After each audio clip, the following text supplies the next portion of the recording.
ఈయన విడుదల చేసిన సుట్టమల్లే పాట దేవర సైన్మాలకెళ్ళి ఇక ఓ రేంజ్ల రెస్పాన్స్ అయితే దక్కుతున్నది. ఒక వర్గం ఆడియన్స్ కి మాత్రం ఇది విపరీతంగా ఆకట్టుకుంటున్నది. ఇక గదే సమయంలో మరో వర్గం చాలా మంది ఈ పాటని కాపీ కొట్టి రాసిర్రని కామెంట్ల మీద కామెంట్లు పెడుతున్నారు. ట్రోలింగ్ అనేది మొదలు పెడతానే ఉన్నారు.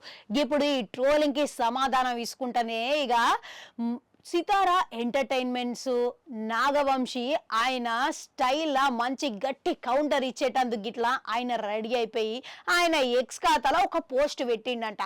గదేందనంటే ఇంకా ఎవరు ఏమనుకుంటే ఏమి కానీ ఈ పాట మనకి నచ్చింది కదా బాయ్స్ అనుకుంటా ఆయన ఎక్స్ ఖాతాల పోస్ట్ పెట్టిండంట. ఇక దానికితో పాటు సుట్టమల్లే పాట 24 గంటలకెళ్ళి అసలు అదే పనిగా మనం వింటనే ఉన్నాము.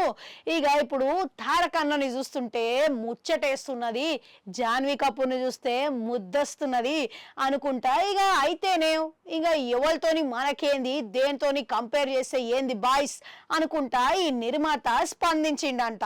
ఇక దీనితోని చాలా మంది వీరాభిమానులు, ఎన్టీఆర్ వీరాభిమానులు ఏమంటున్నారంటే కరెక్ట్ గా చెప్పినావు అన్న అనుకుంటా కొందరు కామెంట్లు పెడుతున్నారు.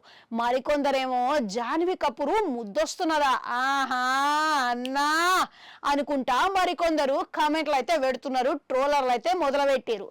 ఎన్టీఆర్ కి ఎంత వీరాభిమాని నాగవంశీ అన్నది మనకి తెలిసిన విషయమే. ఇక అది పలు సందర్భాలల్లా ఇక ఆయన ఎప్పటికప్పుడు ఆ అభిమానాన్ని చాటుకునే ఉంటారు.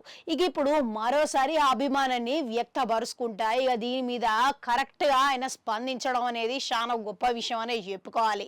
ఇక ఏదేవైతేనే పాట మంచిగా ఉన్నది కాబట్టి వాళ్ళు పడ్డ అంత కష్టం గురించి మనం ఏలన చేయొద్దు. ఇక ఒకటే మాటలా తీసి పడేయకూడదు. అది ఏ విషయంలోనైనా జీవితంలో అట్లాంటివి బాగా గుర్తుపెట్టుకొని మనం ముందుకు సాగుతనే మనది మంచిగా నడుస్తుంది అనేది గుర్తుపెట్టుకోవాలని కోరుకుంటాం. మళ్ళా కలుద్దాం.